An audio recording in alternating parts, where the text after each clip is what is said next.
What you pay for health care, some doctors are driving up the cost with unnecessary tests. It is called defensive medicine, but there is something you can do about it, as Wyatt Andrews tells us in tonight's Eye on Medicine. And the pain just kept getting worse and worse. It started as a simple stomach ache, but Alexandra Varipapa, a student at the University of Richmond, decided to go to the emergency room.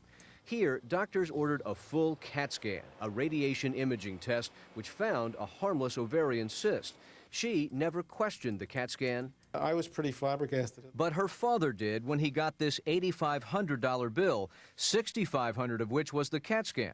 Look straight ahead. Robert Varipapa, himself a physician, says his daughter's pain could have been diagnosed far more easily and cheaply with a $1,400 ultrasound.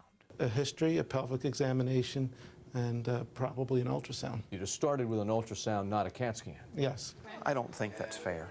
The hospital defends the CAT scan, saying that an ultrasound might have missed something more serious. It would not have ruled out appendicitis, obviously. It would not have ruled out necessarily a kidney stone. Dr. Varipapa agrees, but asks why not start simple and do the CAT scan only if necessary.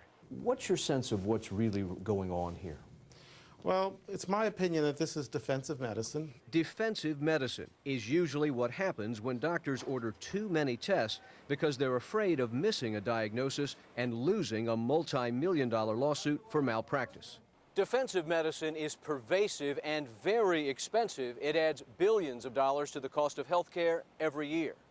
Defensive medicine is indeed bad medicine. Dr. Kevin Poe runs the popular medical blog, KevinMD, where doctors routinely confess exactly how they run up costs by practicing defensive medicine. In this post, one ER doctor says he's just admitted 2 patients to the hospital when he was sure neither was having cardiac problems, but what am I to do? Another admits that in his practice, every patient with a headache gets a CAT scan. It's much easier to defend the fact that you ordered a test than it is to not order a test at all. And the costs of defensive medicine today are increasingly paid by patients, even those with insurance, because of rising deductibles and copayments. There's no doubt in my mind that this is a significant driver in healthcare costs today. But there are ways you, the patient, can sort out the necessary tests from the unnecessary tests. Experts tell CBS News you ask basic questions. First, why is this test needed? Ask about the cost and if there's a less expensive alternate test. Ask if the test results might change your diagnosis or treatment. And what is the risk if you don't have the test? They didn't really talk to me about doing anything else. In Alexandra's case, the hospital insists her CAT scan was medically required given her symptoms. But in the end, the hospital did present an $8,500 bill for a condition that went away on its own. Wyatt Andrews, CBS News, Richmond. In other health